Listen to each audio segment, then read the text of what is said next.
Eh ben, je crois que ça y est. Hello! Hello, bonjour à Bonjour, tous. bonjour Géraldine, bonjour à tous. La session va démarrer d'ici quelques instants. On va juste attendre peut-être quelques secondes, le temps que tous les participants puissent se connecter. Super, et ben bonjour à tous aussi et bonjour Nelly. Bonjour Géraldine, contente de faire ce webinaire avec toi. Ça y est, enfin, après avoir fait la promotion, on y est, ça y est. Allez.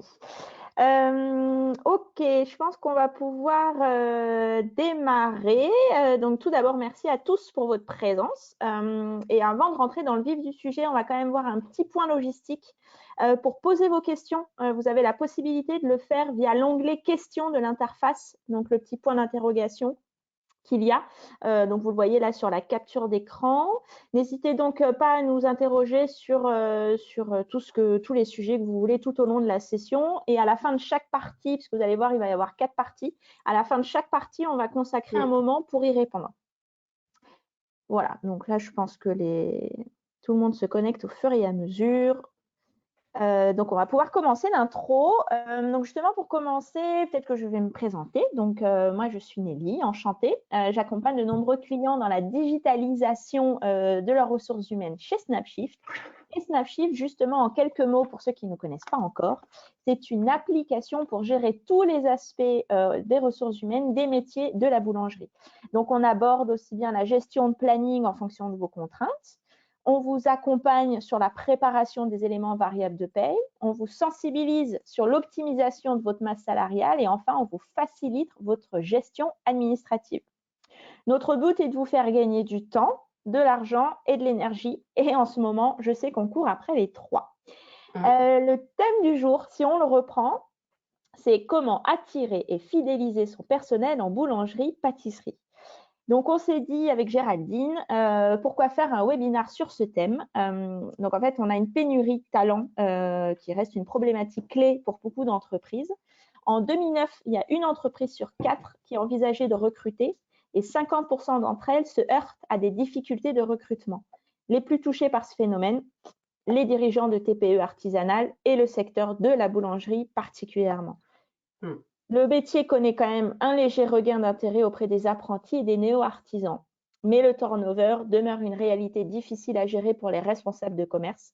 Entre concurrence accrue et quotidien exigeant, pour garder leur talent, les boulangeries redoublent d'efforts et d'idées.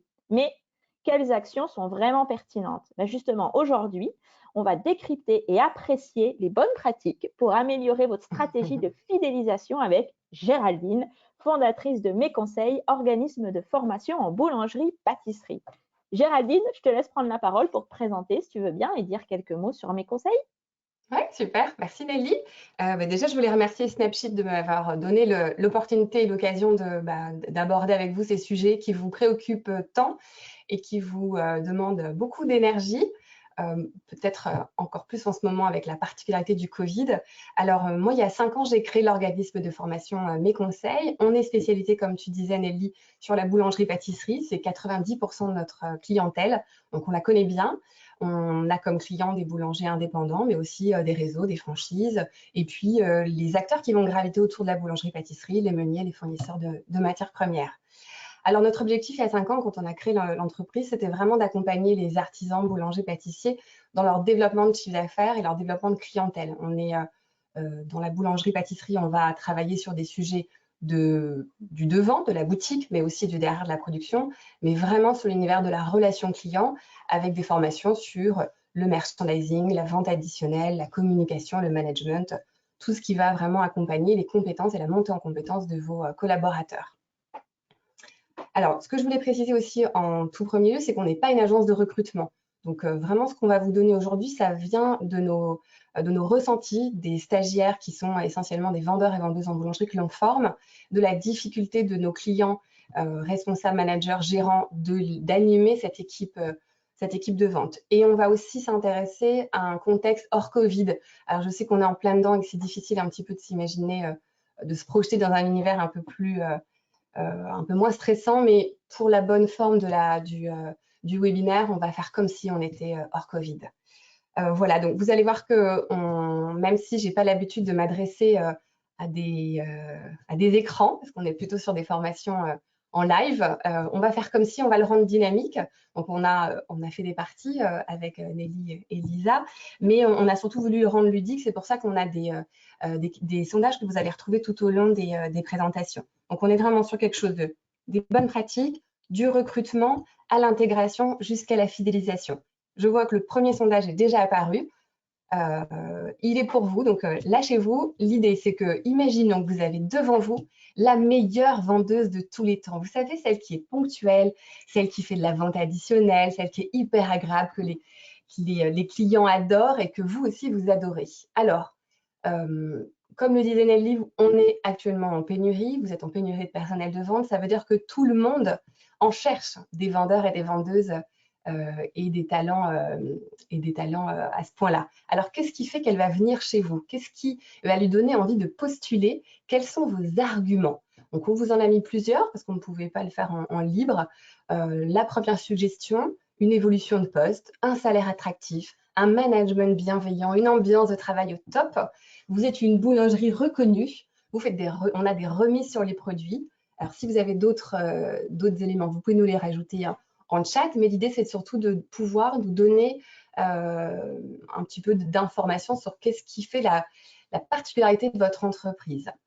Alors, c'est Lisa qui est aux commandes de la logistique. Ouais, super. Donc, on voit déjà que vous... Alors, je ne sais pas comment vous avez été à voter, mais on voit déjà que vous avez tout misé sur le management bienveillant, on en parlera, et de cette ambiance de travail à 93%, avec l'évolution de poste qu'on va retrouver à 60% et juste en dessous le salaire attractif.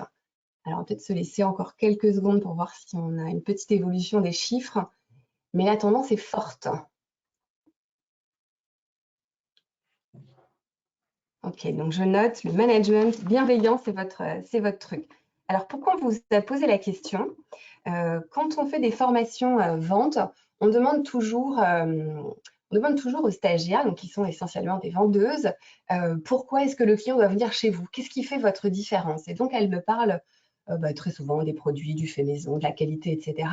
Et quand je demande à mes clients sur justement vous, entreprise, quels sont vos atouts de séduction pour attirer des talents, j'ai beaucoup plus de mal à avoir des arguments. Donc, on a vraiment posé comme ça le sondage pour vous mettre en lumière que, comme vous êtes tous à en chercher, des vendeurs, des vendeuses, eh bien, si je dois sélectionner moi, si j'étais un talent, si je dois sélectionner une entreprise, je vais aller vers le plus offrant, vers l'employeur qui aura des vrais arguments, des atouts de séduction pour moi et qui va m'inspirer.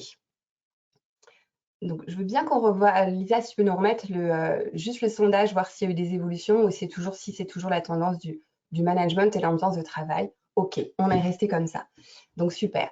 Je ne peux pas échanger avec vous, mais je vous invite vraiment à vous poser la question, est-ce que vous vous étiez posé cette question avant? Donc, pour moi, la première des choses, dans cette phase d'attraction du talent, c'est de se dire, je dois me démarquer, je dois travailler mon capital employeur. Alors, je n'ai pas gardé un slide, mais je voulais un peu être choquante et du coup, je l'ai atténué, mais je vais quand même vous le dire. J'avais mis un slide en gros avec ce qu'on disait sur Indeed d'une des entreprises boulangerie-pâtisserie avec lesquelles j'ai eu l'occasion d'échanger.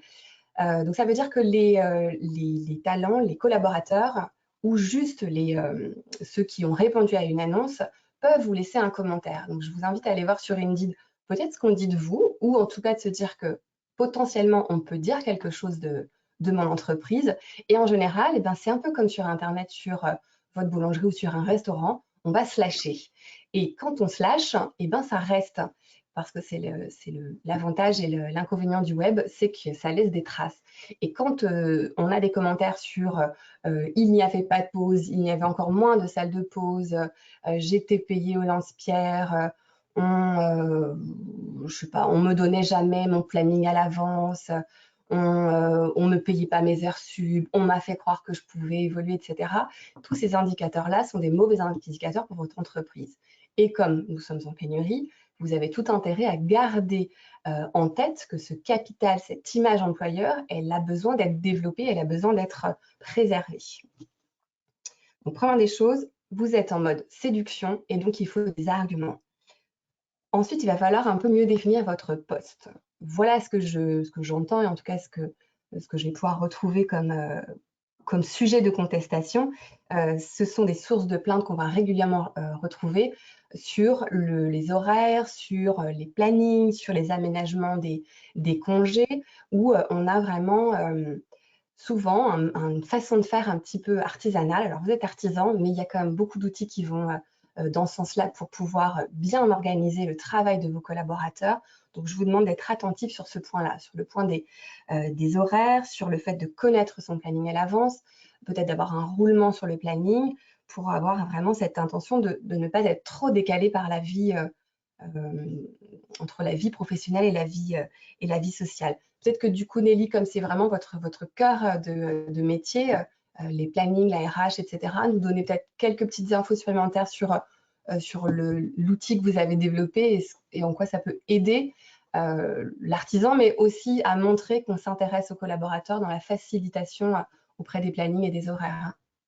Bah, effectivement, ce qui remonte souvent, c'est qu'il faut trouver le bon équilibre entre vie personnelle et vie professionnelle. Et donc, du coup, pour respecter ça, effectivement, les employeurs peuvent et normalement doivent partager le planning un certain temps à l'avance pour que les collaborateurs puissent s'organiser.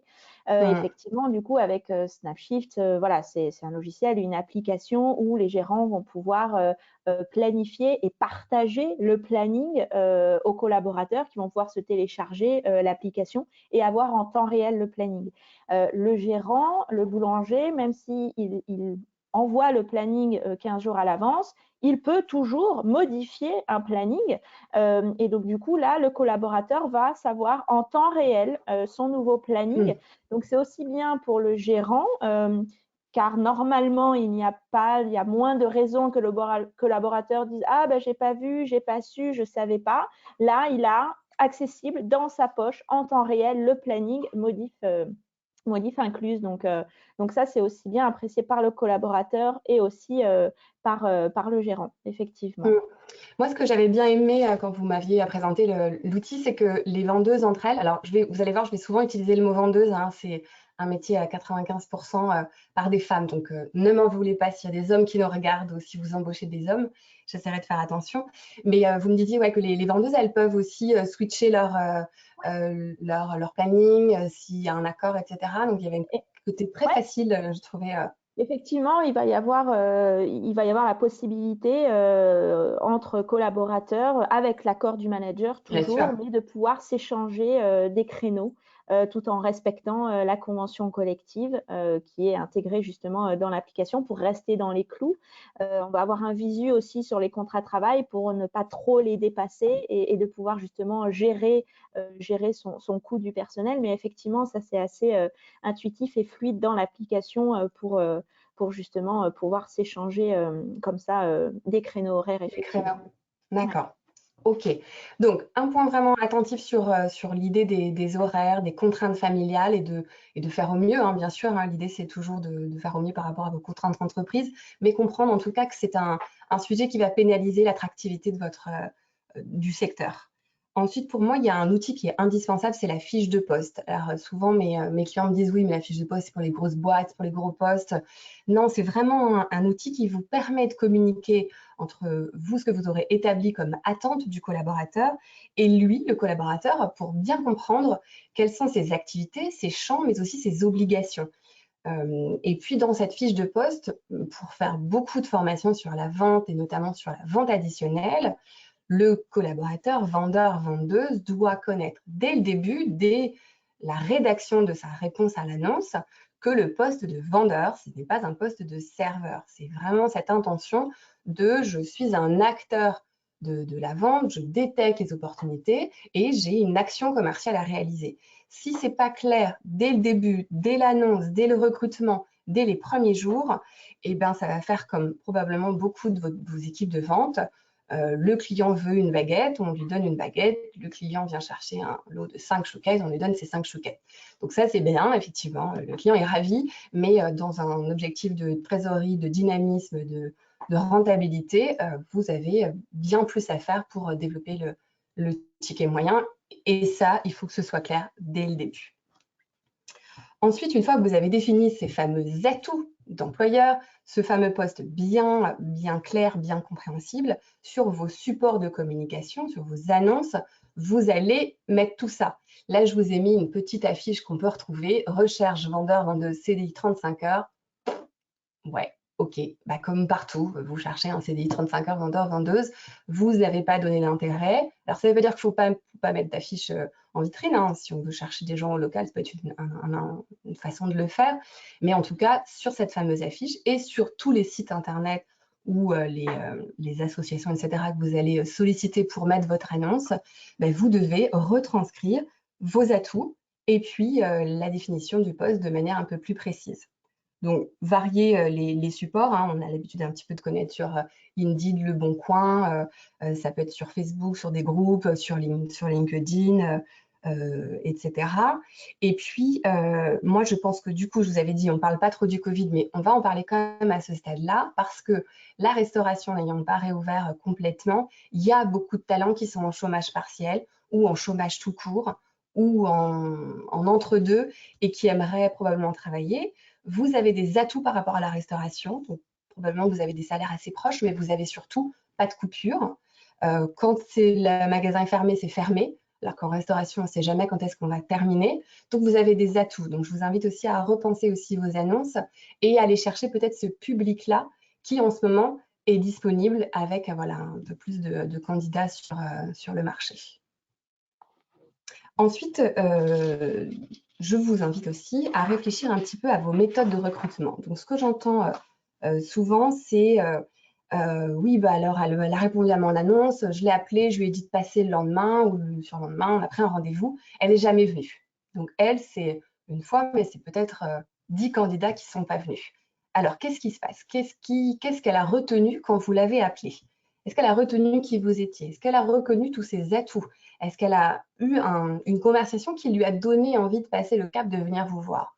Donc là aussi, cette étape de séduction, elle est au niveau du téléphone. Et pour moi, il y a un vrai filtre à faire sur le téléphone pour pouvoir gagner du temps, parce que ce nombre de personnes qui ne sont pas venues bah, vous fait perdre du temps, vous énerve et du coup vous met aussi après vous avez un petit peu la rage quand même contre ces candidats et c'est pas bon d'avoir la rage. Voilà, donc le filtrage du téléphone, il est pour moi important. Alors, il ne s'agit pas de faire un entretien d'une demi-heure, mais juste un petit peu de déceler. Alors, ce qu'on va essayer de déceler, c'est le savoir-être plus que le savoir-faire. Finalement, le savoir-faire, alors vous avez beaucoup de produits, il y a quand même une vraie technique, une vraie connaissance des produits, l'utilisation de la caisse, le respect des règles d'hygiène. Mais ce qu'on demande en vente, c'est vraiment cette relation, cette confiance avec le consommateur, cette envie de faire plaisir. Et ça va se ressentir un petit peu par le téléphone. Donc, filtrer au niveau du téléphone. Moi, je vous inviterais peut-être à poser peut-être juste 2-3 questions. Pourquoi je vous choisirais vous? Qu'est-ce qui fait que vous avez répondu? On peut peut-être aller sur des questions aussi. C'est quoi pour vous une vente réussie, un client satisfait? Des petites questions peut-être un peu hors des habitudes qu'on peut avoir, mais qui vont donner des petites pistes. Et puis, si vous voulez aller sur le savoir-faire, sur la connaissance produit, bah, je ne sais pas, juste un peu le fondamental. C'est quoi une baguette de tradition? Ça va vous donner quand même déjà une petite orientation sur la connaissance produit ou aller lui poser la question quelle est votre pâtisserie préférée? Et puis, si vous voyez qu'elle vous répond je sais pas, un croissant aux amandes, bah, vous aurez peut-être compris qu'elle confond la pâtisserie avec la viennoiserie et que ça donne un petit peu un indicateur. Autre chose que je retrouve régulièrement, c'est ceux qui vous déposent des CV et pareil, que vous rappelez et ils ne viennent pas. Donc là, pareil, cette jeune femme ou ce jeune homme qui vous a déposé le CV, il en avait 100 dans son sac et il a fait toute la rue. Donc il n'a pas ciblé lui. Ça veut dire que vous devez absolument, quand on vous laisse le CV, soit vous êtes là, c'est OK, c'est vous, soit les vendeuses peuvent avoir ce briefing, mais il faut qu'on prenne 1 minute, 2 minutes du temps de la personne qui est venue déposer son CV pour prendre 2 annotations, pour avoir déjà, mettez une note sur 10, quelque chose qui vous donne une indication quand vous allez rappeler. Voilà, ça va vous faire gagner du temps. Ça va vous donner un peu une stratégie un petit peu plus filtrante pour pouvoir avoir la bonne personne au final. Est-ce que Nelly, on a des questions sur ce sujet-là, sur l'attractivité des vendeuses, des vendeurs, des talents? Ouais, justement, je suis en train de regarder. Ouais, j'ai une question de Justine Peut-on Oui. mettre en place une rémunération avec un variable sur le chiffre d'affaires? Oui, alors moi j'ai une âme de commercial, alors j'ai envie de vous dire oui, faites-le, parce que quand même, quand on a des salaires bas, la carotte financière, ça aide. Alors c'est pas facile à mettre en place parce que ça va vous demander d'être très juste, et de vraiment être attentif sur, qui a travaillé, combien d'heures, sur quel secteur, est-ce que les chiffres sont bien mis dans la caisse, voilà, pour en tout cas avoir vraiment quelque chose d'objectif qui ne va pas créer un sujet de discorde, parce que ça, c'est aussi la problématique. Si après, vous avez des jalousies entre les vendeuses qui disent oui, mais moi, j'ai travaillé que le lundi, c'est le jour le plus faible, ma collègue qui travaille tous les samedis, du coup, elle a plus. Donc, moi, je vous invite vraiment à vous faire aider d'un avocat ou d'un juriste pour vraiment établir quelque chose qui ne soit pas source de conflit ensuite et sur lequel vous pouvez vous appuyer pour avoir quelque chose de serein.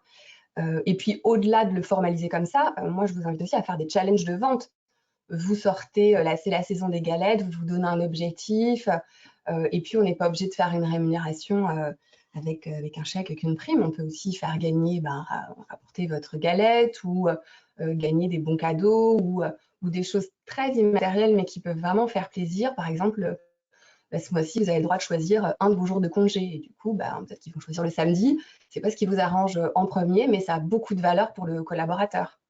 Et vous, ça vous a rien fait de plus. C'est toujours un jour de congé qu'il a le droit, mais la valeur est quand même plus intéressante. Donc oui, à faire, mais à bien encadrer pour pouvoir être sûr que tout se passe bien. Ok, top, merci.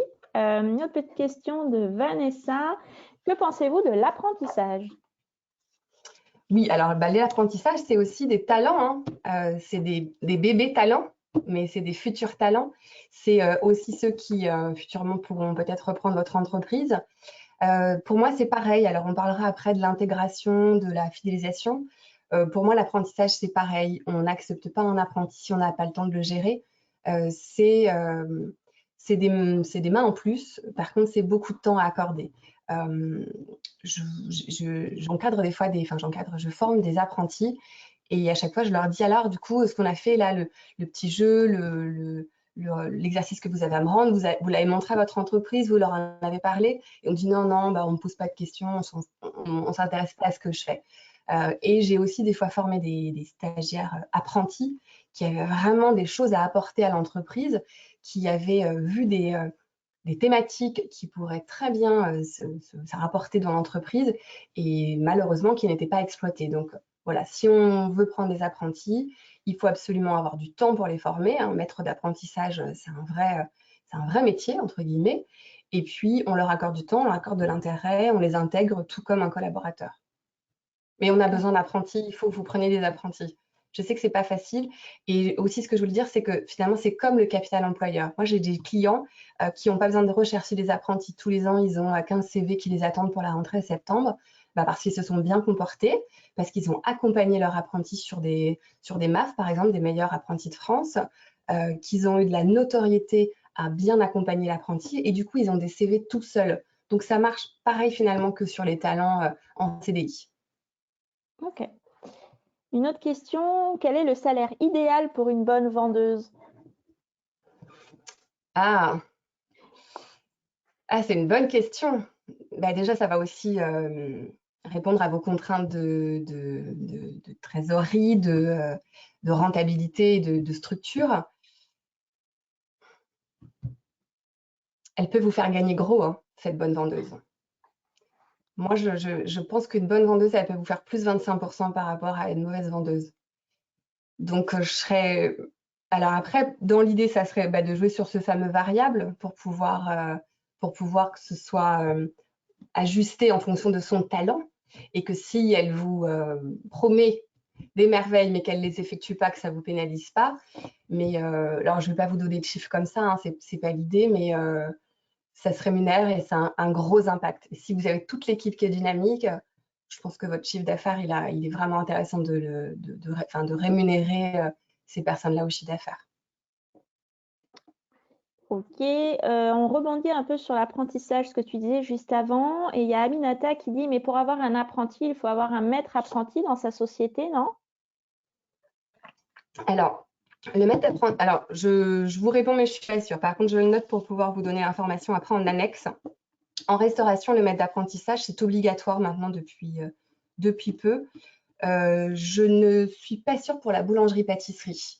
En tout cas, sur le fait d'être formé au fait de former à son tour un apprenti. Mais même s'il n'y a pas de titre, vous devez avoir toutes les compétences pour accompagner l'apprenti. Ok. Et peut-être dernière question avant de passer à la deuxième partie. Alors effectivement, on a dit qu'on n'allait pas parler essentiellement du Covid et tourner autour du Covid, mais c'est quand même dans l'esprit de nous tous en ce moment. Donc il y a une question là-dessus. Quid de l'impact du Covid sur les futurs recrutements? Hmm.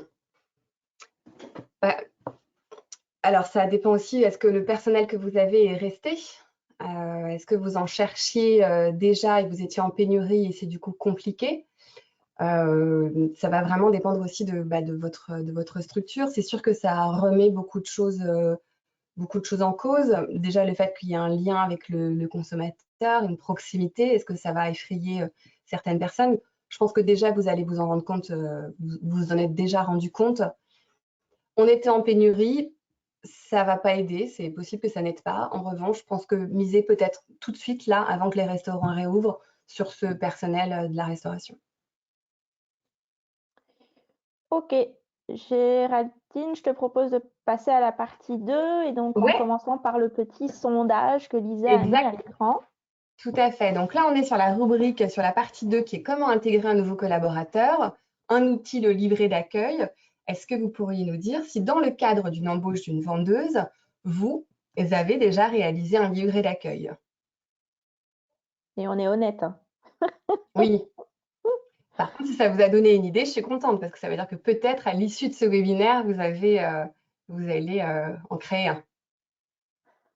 Alors, on va laisser un peu de temps pour répondre, parce qu'effectivement, Lisa m'expliquait en parallèle que quand elle met les réponses au sondage, après, les gens ne peuvent plus répondre.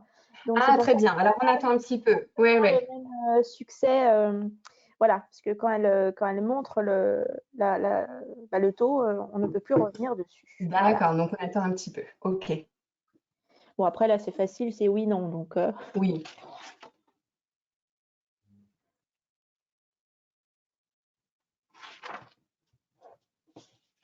Ah, il y en a 40%. Je suis assez étonnée. Alors, je ne sais pas qui vous êtes derrière votre ordinateur.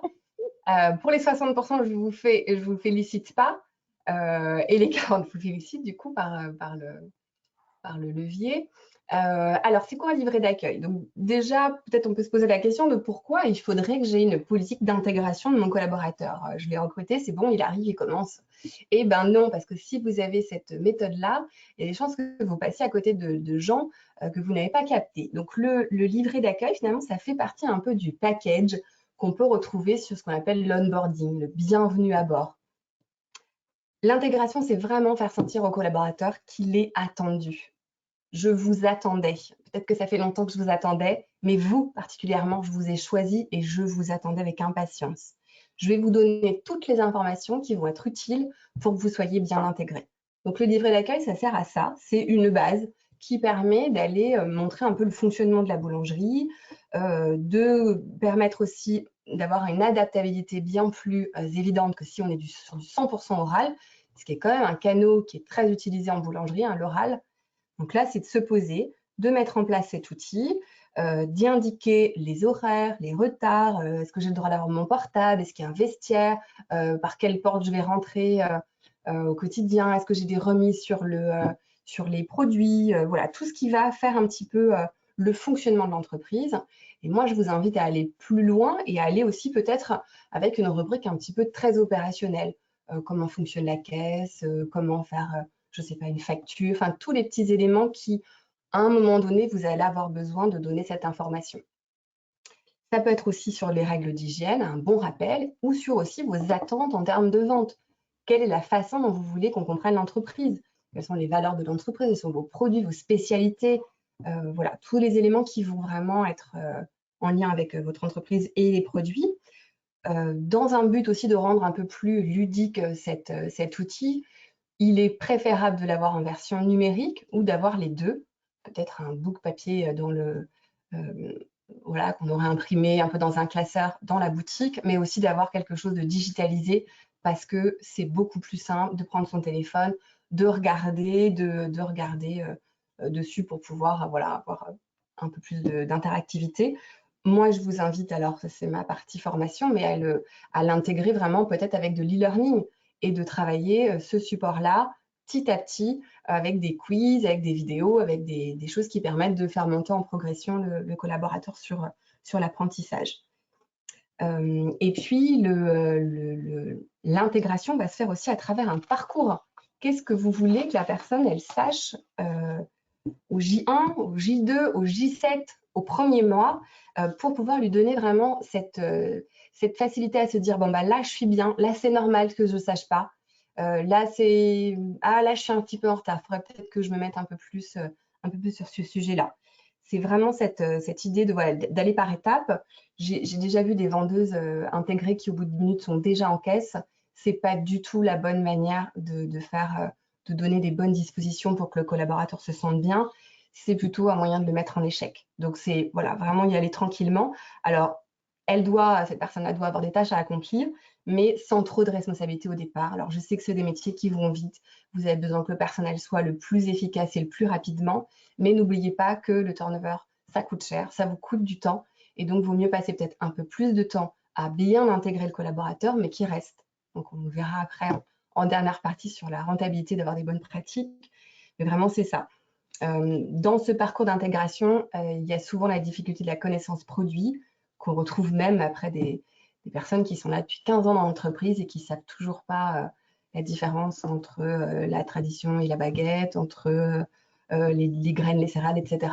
Il y a beaucoup de produits. Par contre, vous avez quand même des outils. Vous avez les moulins qui vous donnent beaucoup de supports à disposition, qui finissent souvent dans un tiroir avec de la farine et de la poussière. L'idée, c'est de le sortir. On verra dans la troisième partie, mais de l'utiliser, voilà. Pareil, si vous avez des produits dans des photos, dans des tablettes, bah ça aussi, c'est un usage qui peut être un peu plus dynamique. Le fait aussi d'intégrer la personne et d'aller passer un petit temps en production, bah ça permet aussi de s'intégrer un peu plus facilement et d'être un petit peu plus dans le jus. Et puis, si cette personne, elle va en prod, ça veut dire qu'elle va côtoyer d'autres personnes qu'uniquement l'univers de la vente. Et ça, c'est vraiment à intégrer. C'est qu'une intégration, c'est une mission d'équipe. Donc, quand une personne arrive et qu'en fait, on ne savait pas qu'elle allait arriver, c'est pas très agréable. Donc, aussi prévenir toute l'équipe. Voilà, la semaine prochaine, on aura Déborah qui prendra le poste de vendeuse, elle travaillera tous les matins, etc. Donc, vraiment d'intégrer, d'impliquer les membres du personnel, que ce soit en vente, mais aussi en production. Parce que quand ils verront passer cette personne, quand vous prendrez le temps de la présenter, elle sera attendue. J'ai même des clients qui, en tout cas, moi, c'est ce que je leur conseille de faire, c'est d'avoir une petite affiche, Déborah, bienvenue, voilà, vraiment de montrer qu'il y a on se sent bien et on est attendu. Le premier jour, il est très important dans cette fameuse parcours d'intégration. Si vous aviez à vraiment mettre l'accent, je vous invite à le mettre sur ce premier jour, qui est vraiment finalement la réalité de l'entreprise. Est-ce que le manager avait le temps de m'intégrer? Est-ce que mon binôme m'a vraiment expliqué? Alors, pareil, hein, je connais vos contraintes, je sais que c'est le rush souvent, mais donnez-vous les moyens d'intégrer au mieux cette personne. Vous pouvez aussi peut-être nommer un mentor. Alors, ça se fait un petit peu finalement naturellement, mais si moi, je sais pas, moi, Géraldine, pâtissière, je sais que je dois passer 10 minutes avec cette fameuse Déborah pour lui expliquer rapidement notre gamme de pâtisserie, finalement, je suis encore plus attentif à son intégration. Je lui donner les bons mots par rapport à si c'est une vendeuse qui forme une vendeuse qui forme une vendeuse et tout finit par être finalement déformé, ça vaut le coup. Voilà. Qu'est-ce que je peux vous dire d'autre sur l'intégration qui est vraiment une phase importante, c'est que c'est aussi un moment où il faut que vous doubliez d'efforts sur la communication. Alors vous, manager, vous, gérant, dirigeant, sur les ressentis, ce qu'on peut appeler le rapport d'étonnement. j'ai des clients qui me disent, là j'ai un client récemment qui avait embauché une responsable de vente. Elle a fait la première journée. Le soir, on lui a dit, demain, ok, elle n'est jamais revenue, elle n'a jamais appelé. Alors, qu'est-ce qui s'est passé à la fin de cette journée? Est-ce qu'on lui a posé des questions? Comment tu t'es sentie? Est-ce que ça s'est bien passé? Est-ce que ça correspondait à tes attentes? Est-ce que tu as eu des freins, des difficultés sur lesquelles on peut t'accompagner? Et s'il y avait eu ce petit moment d'échange de qualité, peut-être qu'elle ne serait pas revenue, mais en tout cas, déjà, vous auriez su pourquoi. Et donc, ça vous aide à grandir et à peut-être avoir d'autres actions pour que ça aille mieux. Mais surtout, ça laisse un espace pour pouvoir réajuster.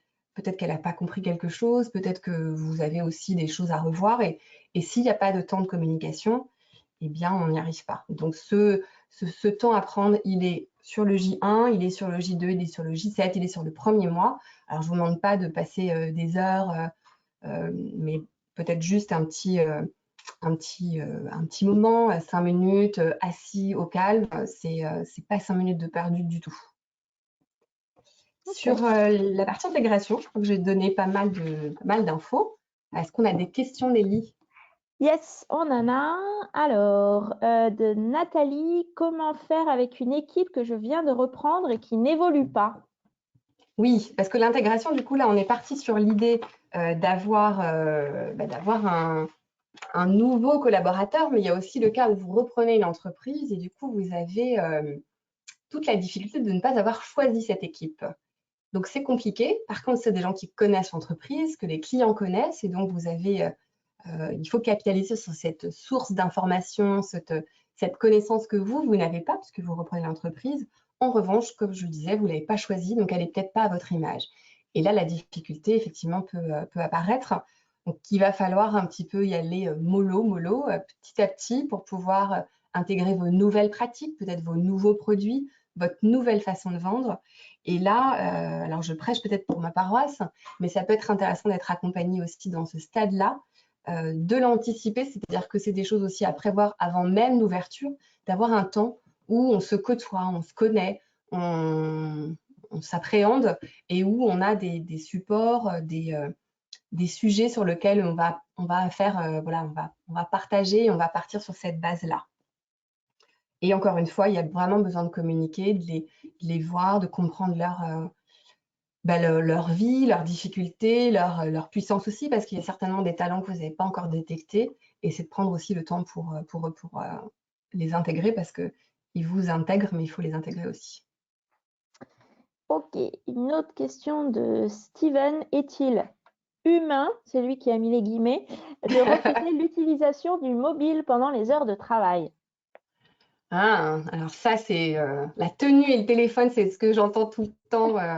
Géraldine et moi, on n'en peut plus. Alors, le portable, il faut juste déjà remettre en posture qu'on est en relation clientèle. Et le client, quand il voit quelqu'un avec un téléphone, il n'est pas à l'aise, il a l'impression qu'on ne s'occupe pas de lui, qu'on s'en fiche, qu'il n'est pas reconnu, qu'il n'est pas intéressant. Donc, j'ai envie de vous dire que commercialement, dans la relation client, c'est à bannir complètement. Après, la difficulté, c'est que vous avez des jeunes en vente souvent, donc c'est aussi Enfin, moi, j'ai 40 ans, je suis toujours avec mon téléphone, donc maintenant, j'ai envie de dire c'est un outil de société que tout le monde a, donc il faut s'en détacher. Si vous voulez, en tout cas, qu'il soit au vestiaire, il faut l'indiquer clairement dans un règlement intérieur, dans ce fameux livret d'accueil, avec une possibilité d'accéder au vestiaire pendant les temps de pause et surtout de pouvoir donner votre téléphone à d'autres personnes, le numéro de votre boutique, par exemple, à la nourrice, à l'école, etc., pour pouvoir évidemment être joignable. Je pense que c'est en tout cas, les parents peuvent être inquiets par rapport à ça, au fait de ne pas être joignable. Donc, il y a quand même des pauses régulièrement et il faut donner l'accès. Moi, je serais pour ne pas l'autoriser parce qu'en fait, on a l'impression, là, l'image est dans la poche derrière, l'impression que je ne vais pas y toucher, mais en fait, j'y touche. Et puis, en plus, c'est plutôt un outil qui est sale. Et donc, avec toutes les précautions dont on doit redoubler en ce moment, c'est pas recommandé. Ok. Mais juste du coup, je suis en train de me dire que par contre, il faut que vous teniez bon. Si vous avez imposé de laisser au vestiaire la moindre personne qui ne l'a pas fait, c'est peut-être un avertissement oral, mais en tout cas, c'est quelque chose qu'il faut prendre en compte parce que si vous avez un assouplissement, et ça c'est un peu comme les parents une fois, le collègue va faire la même chose et au final, vous avez vous avez perdu la règle. Ça me fait penser un petit peu aussi aux tenues, où j'ai des clients qui me disent bah, la tenue, c'est un haut blanc, pantalon noir, par exemple, et puis le pantalon noir devient gris. On avait dit pas de jean, mais il est foncé, ok, et puis le blanc devient blanc-gris, devient crème, devient avec des motifs, et on n'a plus du tout de règles, quoi. Donc, tenez bon. Mettons des règles quand même. C'est ça. Une autre Et les tenues. question de Elfège. Pour l'intégration et la cohésion d'équipe, recommandez-vous une sortie sur les jours de repos aux frais de l'entreprise pour renforcer les liens? Ah, alors effectivement, ça peut être des moments. Ouais, Team building. très bonne question. Exactement. Alors, plus on va s'intéresser au personnel et plus on va créer du lien. Après, vous allez voir que quand vous proposez ce genre d'activité, il y a aussi ceux qui n'ont pas envie de participer. Sur la partie d'après, je vous parlerai justement de reconnaissance. Et ça, c'est un des outils qui peut montrer que vous avez de la reconnaissance pour vos collaborateurs. Je vais organiser une sortie, je vais prendre du temps, je vais payer une sortie pour vous faire plaisir. Donc, c'est une bonne chose. Alors après, il faut définir quoi, comment. C'est toujours un petit peu compliqué à faire parce que bah, les horaires sont différents. Vous travaillez probablement peut-être 6 jours dans la semaine. Donc, à quel jour? Est-ce que j'ai le droit de l'imposer? Donc, non, vous n'avez pas le droit de l'imposer si c'est en dehors des heures de travail. Est-ce qu'ils ont le droit de venir avec les conjoints? Parce que ça, c'est aussi une question que vous allez avoir. Donc, ça dépend de vous, de votre proximité, de ce que vous avez envie de faire. Mais en général, c'est des choses qui sont appréciées.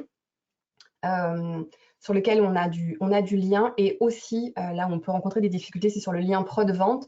Et du coup, ce genre de pratique, ça aide aussi à unir un petit peu les équipes de prod et de vente. Donc oui, allez-y, Elfège, à fond. Sandrine nous demande comment prévoir de voir toute l'équipe en briefing en dehors de l'amplitude horaire qui est de 5h30 à 20h avec le jeudi de repos pour éviter de les regrouper leurs jours de repos. Donc effectivement, on évite de regrouper les jours off, les jours de repos des collaborateurs, mais la boulangerie est ouverte toute la journée, donc comment on fait? C'est ça un peu la question. Ouais.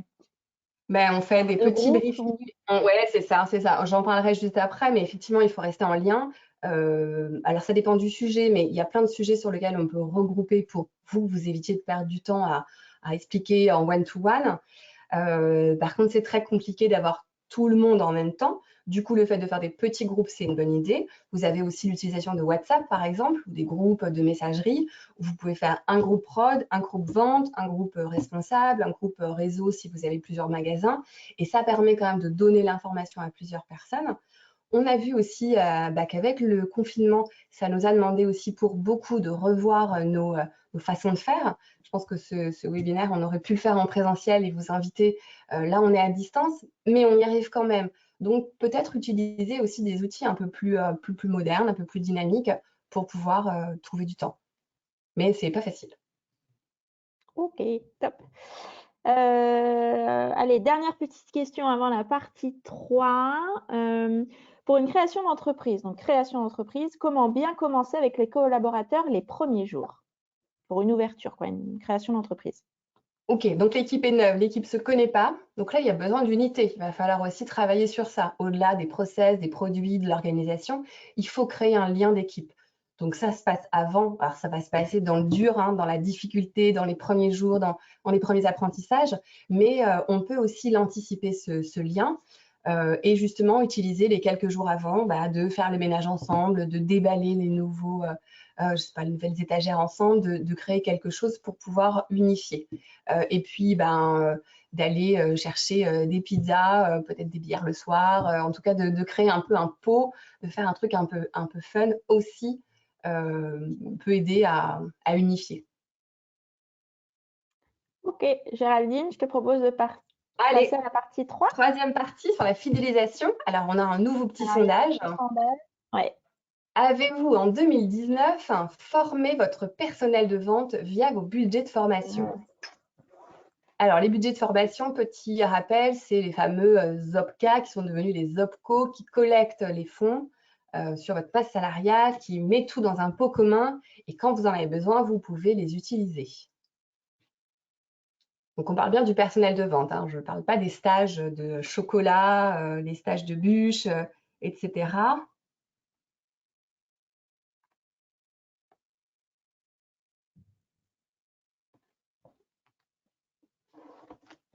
Alors, est-ce que Lisa va nous partager le résultat du sondage?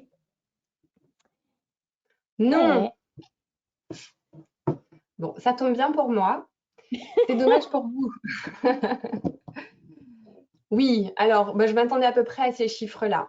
Alors la tendance en formation, elle est, donc en formation on va dire externe, mais on parlera aussi de la formation interne, elle est quand même à privilégier la formation des équipes de vente, des équipes de prod, pardon. Donc c'est très bien d'avoir des bons produits, d'avoir des nouveautés, d'avoir des nouvelles idées. Je vous félicite de former en prod, mais la vente, c'est vraiment important. Alors, moi, j'en ai fait mon expertise et mon cœur de métier, mais les retours qu'on a des clients sur la boulangerie-pâtisserie, c'est surtout, je n'ai pas été accueillie, la vendeuse ne connaît pas son produit, c'était pas bien tenu. Voilà, donc pas privilégier la vente, mais en tout cas, faites moite-moite si vous avez des budgets ou une année sur deux, mais vraiment mettez un accent sur la formation. Alors, pour revenir peut-être un peu plus en détail sur la fidélisation du personnel, déjà, avant même de parler de formation, alors, je ne sais pas si vous voyez bien à l'écran, mais je vous ai fait un petit schéma. C'est vraiment l'idée entre la performance et le temps, comment se comporte un collaborateur. Donc, il arrive, alors je ne peux pas vous montrer, non, je ne peux pas vous montrer, mais peut-être que Lisa, elle peut faire la petite flèche. Donc, il vient de démarrer son activité, donc on va parler du personnel de vente. Il démarre, il ne connaît pas les produits, il ne connaît pas votre entreprise, il est vraiment dans un stade de découverte et il démarre. Donc là, ça prend un petit peu de temps, il monte en compétences et en performance au fur et à mesure, mais ça prend du temps. Après vient cette étape de développement. Donc là, on augmente encore en connaissances, le temps passe, le collaborateur fait preuve d'habilité, il y a une sorte un peu d'euphorie, on devient de plus en plus performant, on connaît tout, on peut compter sur nous. On n'a plus trop à mobiliser un petit peu comment dire, on fait notre travail correctement, on n'a pas trop d'efforts à faire parce qu'on est un peu dans un mode automatique. Donc là, c'est le stade de développement. Et qu'est-ce qui se passe après, du coup, cette phase de développement? On va un peu rencontrer de la lassitude. On est sur un effet de routine. Mes connaissances sont matures. Je ne fais plus d'efforts pour en acquérir de nouveaux. Et l'étape d'après, c'est le déclin. C'est j'ai plus envie, je viens à reculons au travail, j'ai plus du tout d'énergie. D'ailleurs, je la diffuse à mes autres collègues. Mes clients le voient et là, balaboum, c'est la cata. Donc, vous, votre objectif, c'est de ne jamais arriver à l'effet de routine.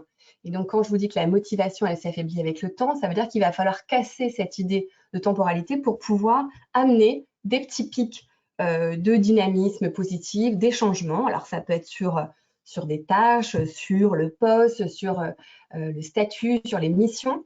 Je vais vous donner comme ça des petits exemples qui me sont venus en préparant.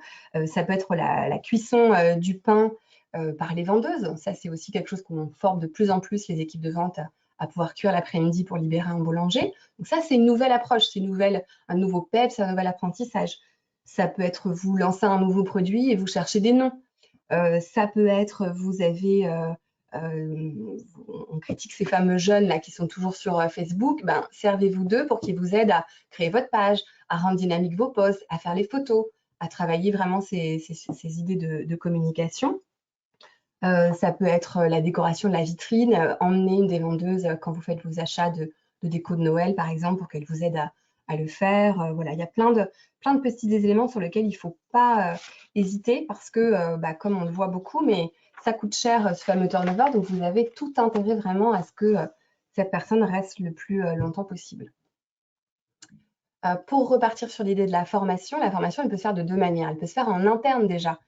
C'est très bien de choisir un partenaire extérieur, mais la formation, c'est au quotidien, c'est tous les jours. C'est envoyer le vendeur, la vendeuse un petit temps en production pour mieux comprendre ce que c'est que cette histoire de levain, de fermentation, ou pouvoir déguster la nouvelle gamme de pâtisserie. C'est aussi travailler le mentorat inversé. Donc moi, je fais beaucoup travailler mes stagiaires sur ce côté-là. Ils ont aussi beaucoup de choses à vous apprendre. Il y a, je ne sais pas, une nouvelle tendance de consommation, les pokéballs, le flexitarisme. vous ne savez pas ce que c'est, vous n'avez pas le temps de chercher, utilisez leurs compétences, demandez-leur d'aller se renseigner, de regarder, peut-être d'aller voir chez les concurrents, de faire un relevé, un petit défi, etc. Tout ça, c'est des sources qui peuvent vraiment vous aider, vous faire gagner du temps et puis vous êtes reconnaissant de leurs compétences, de leurs capacités et c'est très bien vu en général. Pour tout ce qui est extérieur, donc la partie que je maîtrise bien, c'est-à-dire les fonds de formation sur lesquels vous cotisez de manière obligatoire, enfin, plus ça va aller, plus ça va être obligatoire pour les moins de 50 salariés, vous avez des budgets.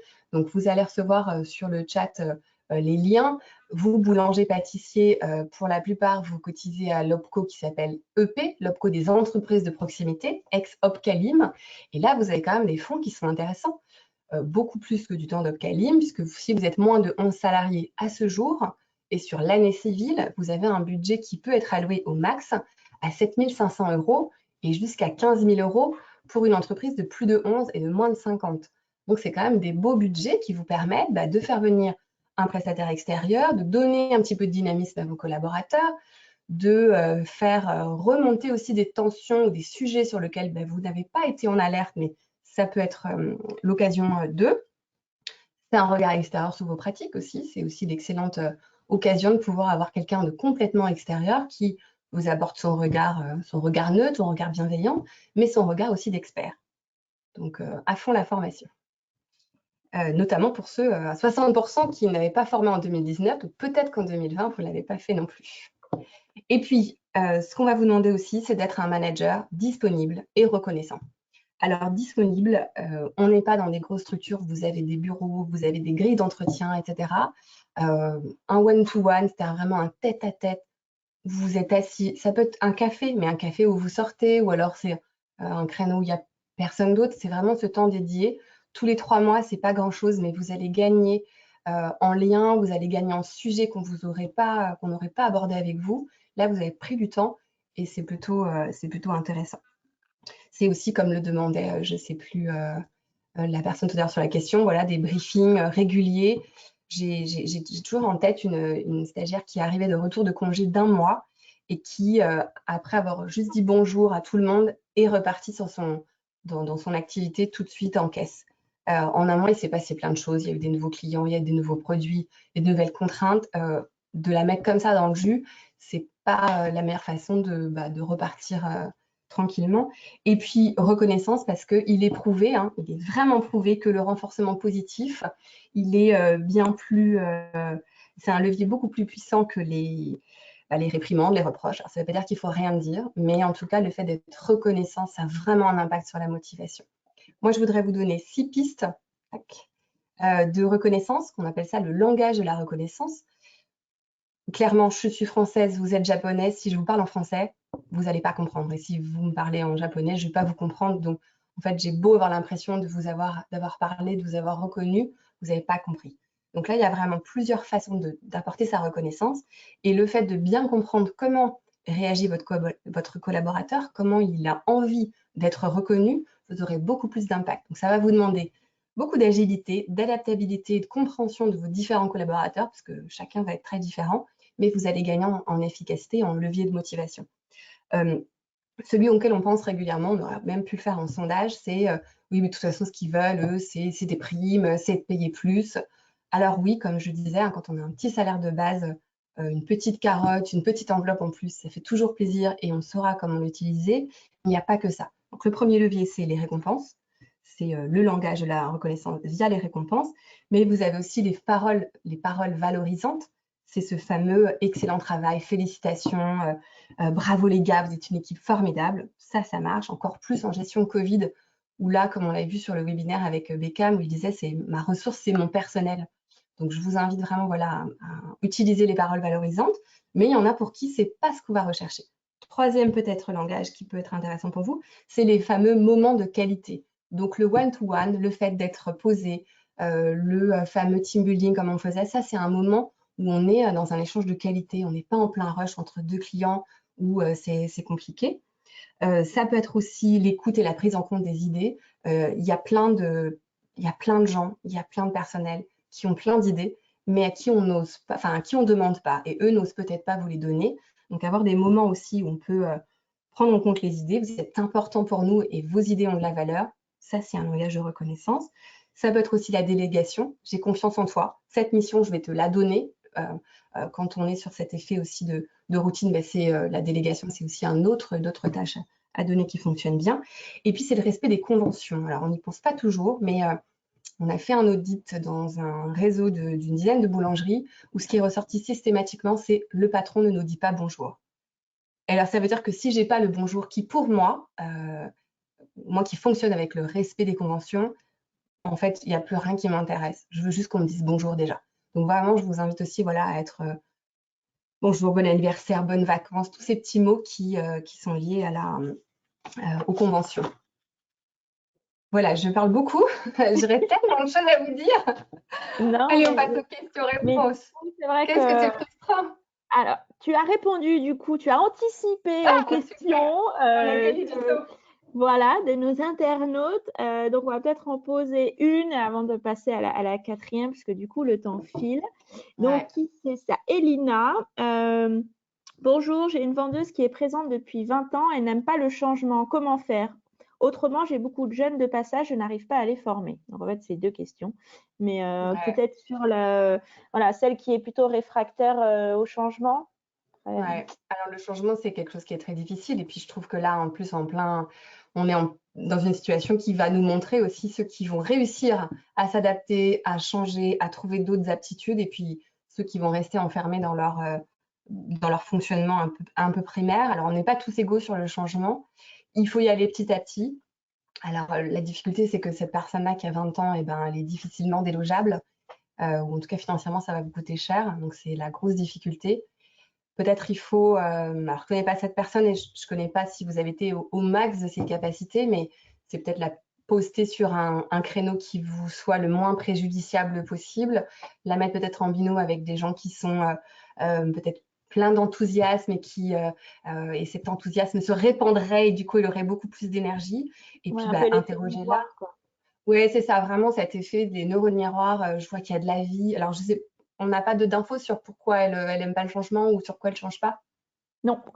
Non, bon, bah, sinon, en message privé, après, je serais ravie de vous donner un peu plus d'infos. Et Ok. puis, pour ces fameux jeunes qui restent pas, alors, bah, si on arrive quand même à mettre toutes ces étapes de bonne intégration, de livret d'accueil, de vidéos, d'e-learning, quand même, on a une bonne base normalement pour que ça aille mieux. Et puis, bah, des fois, je le dis, hein, mais il y a des gens qui ne sont pas faits pour ça, hein. Donc, Ouais. on fait un bon casting, ça veut dire qu'on prend du temps à bien essayer de trouver la bonne personne, on l'accueille bien pour qu'elle reste, et puis on va échanger pour comprendre est-ce qu'il y a des issues ou est-ce qu'il n'y en a pas, et si on n'a pas, bah, on peut aussi se dire voilà, je prends le parti d'arrêter cette collaboration parce qu'elle me fait perdre du temps, elle me fait perdre de l'énergie, la mauvaise énergie, elle est communicative et c'est compliqué pour mon entreprise. Ok. Merci Géraldine. Je te propose de Plaisir. passer à la partie 4 et au dernier sondage Oui, du coup. allez, un petit dernier sondage. Êtes-vous serein dans la gestion de votre personnel de vente? Donc, j'ai précisé hors Covid, hein, mais voilà, est-ce que globalement, vous êtes serein? Est-ce que ça vous mine? Est-ce que vous arrivez à gérer au mieux cette situation? Donc, un petit oui, un petit non. Et puis, ça nous laissera comme ça l'opportunité de passer à la conclusion.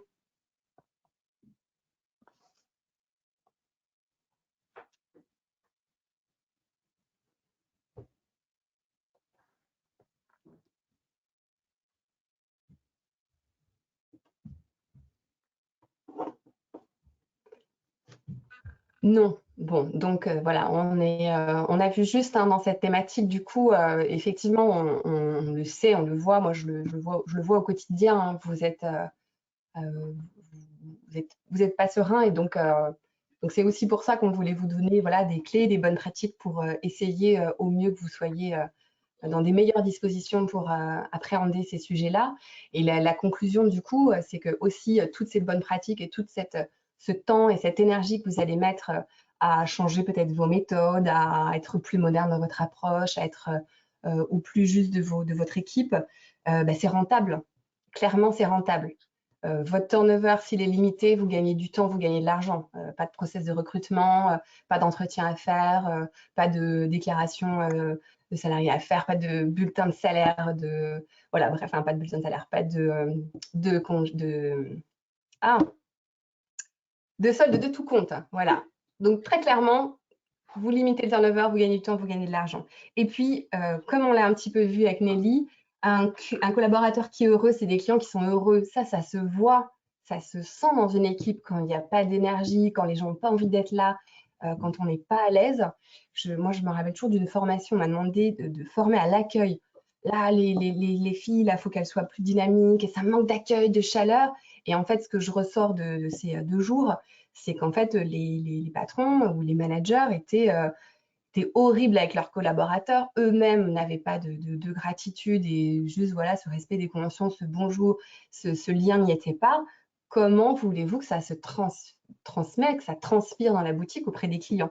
Donc là, c'est ce qu'on appelle la symétrie des attentions. Manager, vous faites vos collaborateurs, vous les rendez importants, vous les responsabilisez, vous les valorisez.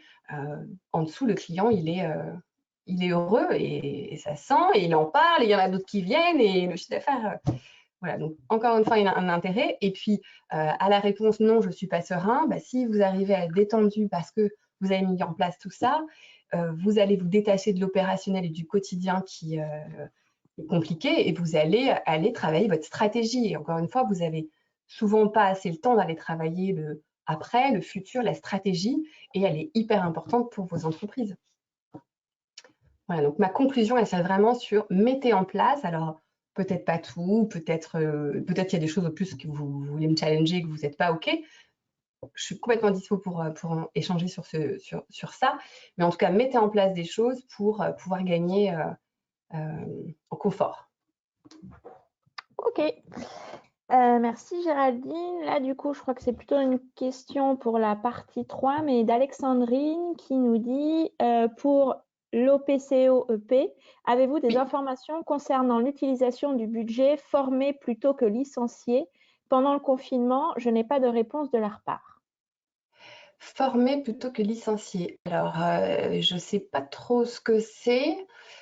Former plutôt que licencier. Alors, je sais qu'il y a une nouvelle offre qui s'appelle, le FNE, qui est dédié à ceux qui sont en chômage partiel. Il y aurait un budget de 1 500 € par collaborateur qui ne travaille pas, qui est en chômage et qui serait OK pour être formé. Donc, il faut l'accord du collaborateur en distanciel, donc en e-learning, en visio, etc. Après, former plutôt que licencier, je n'ai pas cette info, mais je la note tout de suite pour aller la regarder. Et vous avez mes coordonnées, vous pouvez me retrouver, vous avez des coordonnées à tout de suite. Ouais. On peut continuer les échanges parce que je ne vois pas trop de quoi vous parler. Plutôt que licencier. Ils ne sont pas très joignables en ce moment, en tout cas, l'OPCO-EP. A priori. Ouais. Du coup, j'ai Antonella qui dit « Pouvez-vous quantifier la durée idéale d'un contrat d'une vendeuse? 1 an, 5 ans, 10 ans ?» Ah, alors c'est pas la durée du contrat, c'est combien de temps elle pourrait rester? Tu comprends ça aussi? Ouais, je Parce comprends qu'un surtout contrat que de si 5 on ans, a ça une existe. bonne Ça vendeuse, existe. on a envie de la garder 10 ans si jamais Ouais, elle est douée. Donc, oui, je ne sais pas si je comprends ouais, c'est aussi. ça. Ouais. Alors après, va falloir que vous-même, vous vous remettiez en posture d'innovation pour que cette vendeuse, elle aille dans ce nouveau sens aussi. Parce que si votre boutique et votre équipe de vente est la même dans 10 ans, c'est pas bon pour le business. Donc voilà, il faut aussi se remettre soi-même en question, hein. Là, on a abordé un tout petit peu des trames de management, mais la plupart du temps, quand nous on forme, on se rend compte qu'il y a un manque de savoir-faire et de management. Il y a un trou béant sur ces compétences-là, et c'est et c'est surtout ça que vous avez besoin pour animer cette équipe de vente. Bon, mais j'espère que tu as répondu en partie à la réponse d'Antonella, mais comme tu l'as précisé, je pense que vous pouvez continuer. Ouais, parce que là, Oui, on a déjà dépassé un petit peu du coup par rapport à ce qu'on s'était fixé. Du coup, on va peut-être passer à la conclusion de Ouais. ce webinaire. Donc effectivement, on arrive à la fin de ce webinaire. Donc pour conclure, si on doit revenir sur 4 points qui ressortent peut-être de la présentation, ce que j'ai noté, peut-être au fur et à mesure, tu me dis si tu es en accord avec ça, Géraldine. Déjà, 1, augmenter vos atouts employeurs. 2, préparer l'arrivée des nouveaux collaborateurs. Ok. 3, former tout au long de leur vie dans votre entreprise. Donc, une formation continue. Et enfin, des collaborateurs heureux, c'est des clients heureux. Est-ce que ça résume bien ce Ouais, petit webinaire? Ouais? ouais, c'est un bon résumé. C'est un très bon Ok. résumé. Bon, mais en tout cas, on voulait vous remercier à tous pour votre participation. On va vous envoyer l'enregistrement de ce webinaire ainsi que des liens et ressources qu'on a mis au fur et à mesure dans le chat, mais on va vous envoyer aussi tout ça par mail dès demain. Pour conclure, en ce qui concerne Snapshift, nous, notre application est mise à disposition gratuitement pendant toute la durée de la crise afin que vous puissiez continuer à gérer vos plannings, vos payes et vos RH sans contrainte. On organise régulièrement des webinaires. Le prochain est comment réduire vos coûts et protéger votre trésorerie avec Agicap et BPI France, et c'est ce jeudi à 15 h. Au programme, il y aura une méthodologie étape par étape, une démarche itérative pour sécuriser votre trésorerie, une présentation détaillée des aides BPI France et questions-réponses comme on l'a fait tout au long de ce webinaire. Voilà pour notre côté. Géraldine, est-ce que tu as un dernier petit conseil à nous donner, un dernier petit mot pour conclure? En tout cas, au Ok. nom de Snapshift, on voulait vous remercier, te remercier pour ce webinaire et toutes les bonnes pratiques que tu nous as partagées. Ouais, super. Bah, justement, sur ces bonnes pratiques, j'espère qu'elles vous ont été utiles et que vous aviez trouvé quelques réponses peut-être à vos questions. Je suis dispo par la suite pour aller plus loin et puis pour pouvoir vous aider à mettre en place toutes ces recommandations et autres. Et puis, si j'avais peut-être un petit mot de la fin, c'est vous dire bah, prenez soin de vous, mais aussi de vos collaborateurs. Merci à tous et merci Nelly, Lisa et toute l'équipe Merci. de Snapshift de m'avoir conviée pour ce webinaire. Merci à toi et à bientôt sur les À réseaux bientôt à tous. et en formation. C'est Ciao. ça. Au Bye. revoir.